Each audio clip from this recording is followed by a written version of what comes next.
Hey everybody, welcome to this edition of Flix. This is the spoiler edition of the Wolverine movie review. If you want to see the non-spoiler edition of this review, go ahead and click on the happy-go-lucky fella here.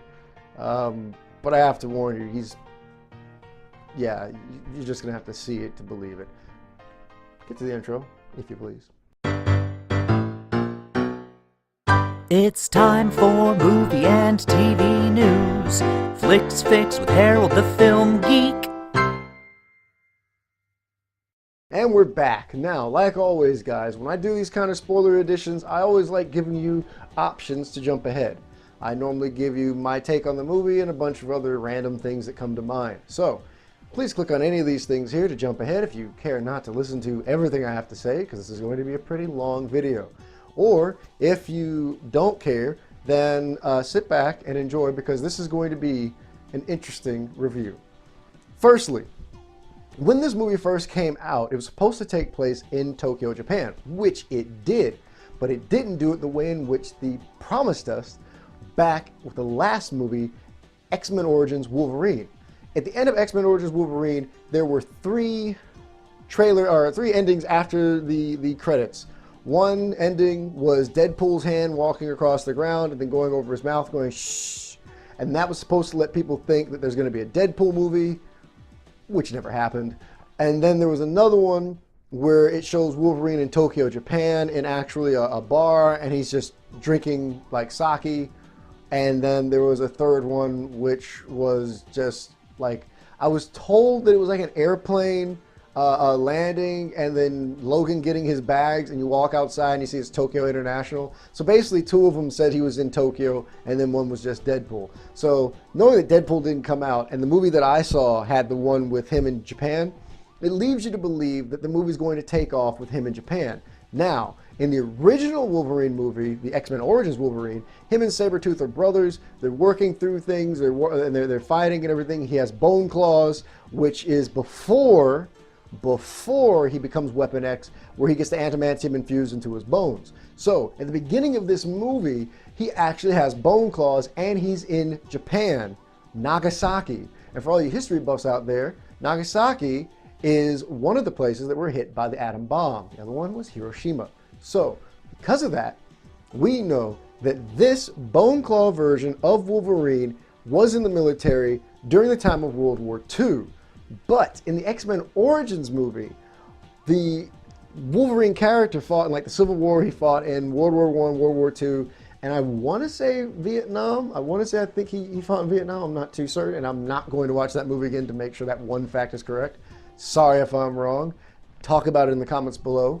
But he fought these wars. So here it is. That's the intro to X-Men Origins Wolverine. So this beginning, the first 10 minutes of the movie, falls into that timeline. He's there. He's got the bone claws, whatever. He saves the guy's life, right? So here's the thing. At the end of X-Men Origins Wolverine, he gets shot in the head with a bullet, which causes him not to remember all this stuff. So then in this movie, when he does remember the guy, you're kind of going, wait, but the bullet made you not remember. How could you remember? What the heck, Fox? Seriously. So I was kind of confused with that at the very beginning of the movie. And then all of a sudden it goes from what I thought was a dream, only finding out that the Japan thing was a flashback, to finding out that he actually was dreaming about him and Jean Grey. So now I'm going, wait.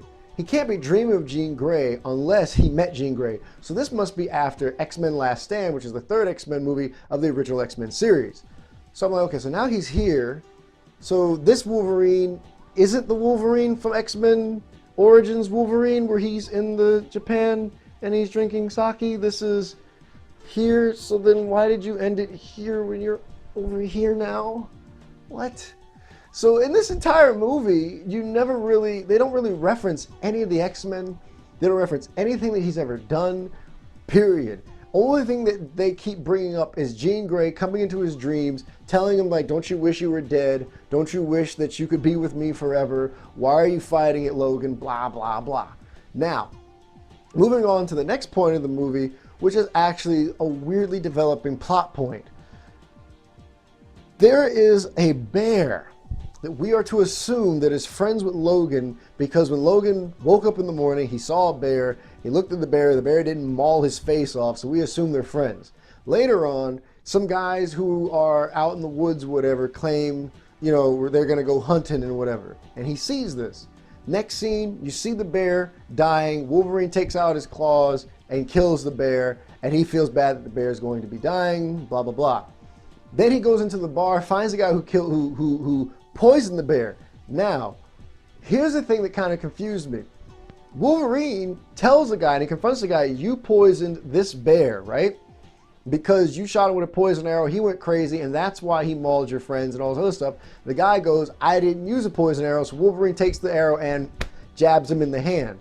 Later on in the movie, you find out there's a villain called Viper, and she makes these venoms or whatever. So then I'm sitting there thinking, wait, is the Japanese girl with the red hair, did she take the arrow and poison the guy? Did Viper send somebody to poison the bear? Did Viper send somebody to poison the bear? Or did really this touristy, campy guy poison the bear?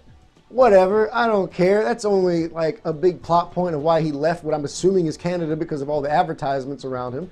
So he turns around and goes to Japan with some redhead girl he's never seen his entire life, and she goes, Logan, there's a guy you need to meet, come on with me. So when he goes to Japan, he ends up seeing the guy, and he knows who the guy is, which goes back to my first point I made. If you got shot in the head in the last movie and you can't remember a thing, right? Because in that scene at the end of X-Men Origins Wolverine, the lady says, are you drinking to forget? And he says, no, I'm drinking to remember. How the heck that when you see somebody who, when you had your bone claws, obviously it's pre-Weapon X, so it isn't after you got shot in the head, how could you remember him? He sat and go, oh yes, I remember, I saved you from that atom bomb. I'm like, yeah, bull crap, Wolverine, how'd you remember that? You couldn't remember a thing, but now you remember that. So anyways, Wolverine remembers this, and the guy gives him the proposition that we've seen in the trailers. Hey, how would you like to live forever? And he actually talks about hot swapping superpowers. So apparently, superpowers cannot die in this version of the X-Men universe. Superpowers can only be transferred from one person to the other. So basically, you can go up to somebody and go, I want to have, let's say, Storm's ability of flight and using lightning bolts and changing the weather. And Storm goes, I'm tired of living this lifestyle. Let's do a swap. And then you sit in this guy's switcheroo machine, and bam, I got the powers, and she's normal again. That seems fair, but it also seems a bit confusing because in the X-Men Last Stand, Rogue actually took something so that she could lose her powers. So we're to believe that because this movie is after Part 3, Rogue still has her powers. That was just a fake out to technically deaden her powers, because later on in the movie, Wolverine temporarily loses his ability to heal himself, which I think is completely insane, because what happens is he meets up with this girl, he goes and sleeps, dreams of Jean Grey again, and you see this green tea, and it's like this mist coming off of it. Then when he wakes up, the mist comes out of his mouth, and the entire time in the audience, I'm like, what the heck is going on? What's that coming out of his mouth? Why is the same thing coming out of the tea? And you don't really know, because they don't even explain that that's what's in the tea is what stops him from having his mutant abilities. So then later on in the movie, he's sitting there at the funeral, right? At the funeral, notices one of the guys in the Yakuza. He tries to stop the guy from doing it. He protects the girl. Bam, gets shot in the chest. All of a sudden, his whole world slows down. He's like, oh crap, that really hurt. And I'm not healing. Oh, that's not good. And then he runs some more. Boom, I got hit again. Man, my day's horrible now. I got shot twice. And I'm sitting there watching the movie. I'm like, wait, credit where credit due. I mean, at least Batman doesn't get shot. He tries to avoid getting shot. Apparently Wolverine, he's like that guy that you play on Halo who uses like those hack codes so he can never die. And he's not really good at fighting. He just can't die because you can't kill him. So I'm seeing Wolverine getting shot like 20 times. Like, you're not good at fighting. You just heal so quickly that it doesn't matter if you get shot. He got shot like 18 times in that fight, and he's walking around with all these bullet holes in him or whatever, and he's bleeding out all over the place. So then you get to him like keeping the old man dies, right? The old man's granddaughter he protects. They get on a train. So on the train, that's when he notices his healing ability isn't working. So now, as me and the entire audience watching it, everybody's going, how did he lose his powers? I hear people whisper, how did he lose his powers? Nobody does it. How's it happen? What's going on? Huh? What? Huh? So when he gets out of the actual train's bathroom, that's when he sees Yakuza, and he throws him out of the bullet train. A bullet train, people. So when he flies out the bullet train, Wolverine uses his claws. Now, I'll give him credit. Adamantium, claws, good, right? But how is it that Wolverine with adamantium claws can stick to the side of a train, but a guy holding onto a sword can hold onto a sword while being pulled by a bullet train that goes like 300 miles an hour? Crazy talk, I know. But he did, and he had a whole fight sequence on top of this train that obviously goes on forever because he kept dropping, he kept clawing, letting go, clawing, letting go. And I was like, this train must be 1,000,000 feet long because he keeps dropping off and flying off and flying off and flying, and he's still on the train. Amazing. So when he finally gets to this other town or whatever, and the girl's talking to him and everything, he finds out that she is the heiress to the grandfather's fortune, not her father. So when he dies, being the grandfather, the father, which is her father, does not get anything. She does. But if she dies, right, then all the money goes to the dad. So Wolverine, using his detective brain, because yeah, he's known for being a detective, figures out there's the father that hired the Yakuza to kill the girl so that he can get all the fortune and the fame and the blah, blah, blah. Okay, I'll buy it. I'm here. I've been in this movie this long. I might as well believe it, right?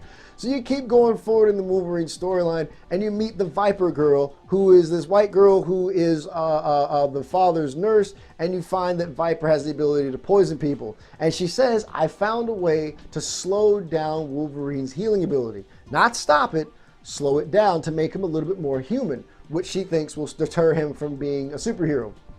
But he still wants to be a superhero. There are other things that drove me crazy in this movie. Another thing that drove me crazy in this movie was the use of Japanese. Everybody in Japan, speaks Japanese, and especially in the towns they were at. But sometimes they would give you nice subtitles, and other times they won't. And some scenes that I would consider critical when they're having communications with one another, I'd like to know what they were saying, and they would not give me subtitles. And other times where they were talking to each other, I could figure out what they were saying because of the subtitles. Either give me all or nothing, people. Don't give me some here and there. I'm the audience. I'd like to know what's going on at all times. Anyways, moving forward from that scene, the girl gets kidnapped, big surprise, by the father. Her father, not grandfather. So they get captured, taken back over to the same house that they started off at the beginning of the movie. In this house, you sit down and you see him talking and explaining like, oh, you're doing this and I don't want you to do this and we're going to kill you and what are you going to do about it? And all of a sudden these black ninjas come in and they take the girl and they ransack the place. And you later brings back the point that the grandfather made, was that his family was protected by these ninja clans or whatever, and the ninja clan takes the granddaughter. So you're like, okay, cool. So then Wolverine shows up, right? Now, from the trailers, you remember, you see the old man sitting on that machine with all those equipment or whatever. He has a remote, little remote, like a TV remote, right? And Wolverine walks in the room, he sees the TV remote, and he goes, huh, click, turns on every piece of medical equipment, sits down on the machine and goes, yeah, that must be the x-ray machine. Wow, wow, wow. I don't know if you've ever been to a doctor's office like once that do x-rays, but it ain't no button you turn it on. There's a lot of work to getting everything up and running just so they can do that one x-ray. So to have him sit there and go, oh yeah, well, x-ray, chest. And on his chest you can see his heart, and this thing was holding on to it and is constricting his heart, which now makes me believe, wait, Wolverine's healing ability is because his heart's not beating a certain way? Or is his heart pumping? You know what, I don't even care anymore. So he takes his claw, guts himself, goes into his body and grabs this thing, all while the redhead Japanese girl is protecting him from the from the father, right? From the father. And then at the last second, she's about to be killed, and Wolverine comes up and saves the day. Yippee skippy, and he starts fighting the girl. And then my point was made yet again. The guy takes the sword and stabs Wolverine, and he walks towards him, and then goes to his chest. Claws come out and kill the guy, and I go, time out. You didn't defend yourself from this guy. He actually made a good blow, which would have killed 90% of the people he would be fighting that didn't have superpowers. But because you are that little bit that have superpowers, you can then walk through the blade, kill him, and all this man's skill and samurai ability goes right out the window because you're Wolverine and you can't die. Wow, that's fair for that guy. So he's dead. So after he's dead, they find that the girl's been brought over to another side of Japan. I have seen more sides of Japan than I'd like to see in this movie for no reason at all. When he gets to this other town or whatever, he sees that the girl's building is here and he starts walking down to get to the building, and then these ninjas are shooting these arrows into his back. Now mind you, Wolverine has his healing ability at this point, and these arrows are barbs and they're going into his back with like these ropes or chains, whatever is holding him, and he's walking. And he's walking, and every time he's walking, more hit him in the back, more hit him in the back, and then one guy takes a poison arrow and shoots it, hits him, and then he goes unconscious. Now in the movie theater, people are saying, he's Wolverine, why won't he take his claws out and cut him? Don't know why. He just kept walking this thing on. Hey, I got an arrow on my back. There we go. Claws work. I'll just keep moving now. No, he let like 28 of them hit him in the back before he fell out. Next thing you know, he's in a room in something where his hands are like locked down. Now the thing is, I'm now trying to figure out, okay, I saw in the trailer The Silver Samurai, we got 15 more minutes in the movie. When are we gonna get this villain out here?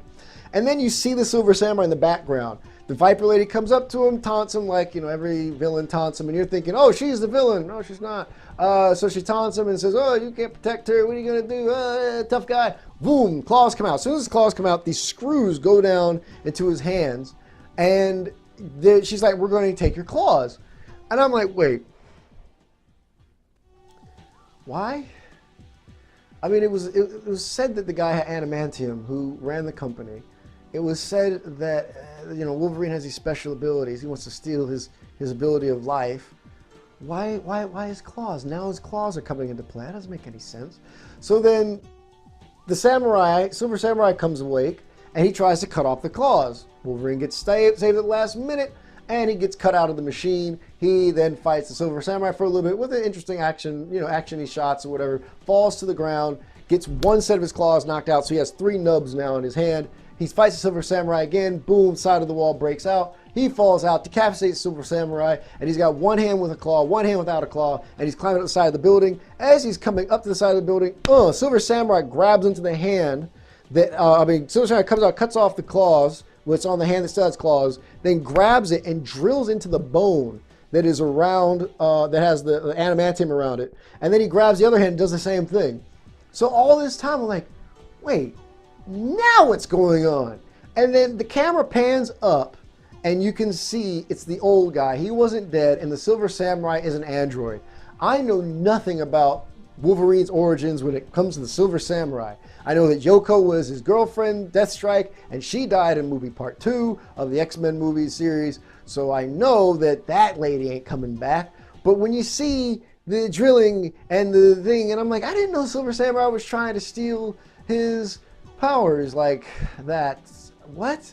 And you see it's the old man, and I swear to you, in the theater I was at, everybody's like, this is bull crap, because it's like, why the heck all this just to do this one scene? So as he's trying to like drain the energy out of Wolverine, the girl, the granddaughter sees it, knows her grandfather is evil, takes one of his claws, throws it, kills him. The other girl with the red head kills Viper by hanging her because Viper can't be poisoned or stabbed.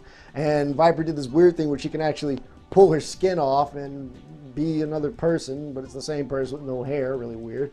And that was the end of the movie. And then the girl goes, oh, Wolverine, you did such a great job protecting me. Oh, you're such a great guy. Oh, I wish you could stay. And he's like, oh, I got out of here, kid, because I'm a loner. And then the redhead girl's like, oh, I'm coming with you, Wolverine. He's like, screw it. Let's get on this plane and get out of here. And that was the end of the movie. All right? That was the end of the movie. I sat there and I was like, there is no reason why this should have been made. There's nothing in this movie that links to any part of the X-Men series. There's nothing in this movie that Wolverine needed to be there for. Hey, this guy wants to meet you. Well, I got shot in the head and I don't remember him, so screw you, guy. Wow, that movie was over in 15 minutes. That's a shame. Hey, you think we should still make this movie? Oh, Wolverine, who normally doesn't follow people he doesn't know, is going to follow him in this movie? Sure, why not? That's like a big plot point about him as a personality, but we'll get rid of it just so the movie can go forward. Sure, Wolverine, no, you're going to Japan, buddy, because we need to get this movie over with. If we don't, Marvel's going to take the rights back from us, so come on, get the moving. So I'm like, this has nothing to do with it. So I look at my phone, and I say, is there something after the trailer? And there was. Here's what came after the trailer. 2 years later, Wolverine walks into an airport. TSA agent says, would you like to go through the metal detector? Would you like a pat down? He asks for the pat down. I like that point because me and my friends always joke around. If Wolverine has an adamantium skeleton, how the heck does he get through security all the time? So that's pretty funny. Then all of a sudden you see Sir Ian McKellen walk behind him, and I'm like, great, there's Magneto. Everything starts floating. He turns around, boom, bone claws come out. So now you know he still hasn't gotten his adamantium back in his claws. He turns over to Magneto and he says, oh, what do you want, bub? And he's like, Wolverine, there are forces greater than us right now that are at war, and we must work together. And he's like, I'm not working with you, Magneto. You're the bad guy. And all of a sudden, everything freezes, and you see Charles Xavier pull up, which is Patrick Stewart, in his little wheelchair, and he goes, Wolverine, I've told you, you're not the only one that has superpowers. Now, I need you to join us, because there is technologies out there that's going to try to stop us mutants, and we have to work together to stop them. Now, this is the lead into X-Men Days of Future Past, which I think is a pretty good lead-in. There's a couple things wrong with it. One, at the end of X-Men 3, Magneto didn't have any superpowers. Now, at the end of the movie, at the end, right before the trailer, after everything ended and you got the credits, you saw him move something very slightly. So it kind of hints that he still has his powers and they're not totally gone. So I understand why that's happening. But at the very end, after all the credits, you see this woman coming into a hospital after Professor X died in part 3 and come in and say, Charles? But it was a guy who was in a coma in the beginning of part 3, and you don't see the guy's face. So the assumption is either that somebody different who looks like Charles, or Charles like threw his essence into this person, and the guy died, not Charles, because he's now here. So I'm just going to throw that out there. Who cares? But that's what happened, and they meet up. Now, the entire X-Men movie, or this Wolverine movie, he doesn't mention the X-Men, he doesn't mention any of these things, but it's right there, that one scene, and then that's when the movie kind of ends, and this one guy in the theater goes, that's some stupid crap right there. And I was like, wait, you're telling me I watched 2 hours of a movie to get to that one scene that came after like the first set of credits, which could have been put in the X-Men Days of Future Past, and I would have just accepted it. I wouldn't need a whole movie. Because guess what, kids? Nothing that happened in this movie, short of the bone claws, would have been explained or needed to be explained for the next X-Men movie. So you really could have not had this movie entirely, because this movie doesn't link back to the beginning of the X-Men movie series that he was in, the X-Men Origins. It doesn't link to any of the X-Men movies because he doesn't mention any of these people outside of Jean Grey. And at the end, after the credits, that's when you finally get the link back to the X-Men series. So there really isn't, this movie really doesn't need to be made.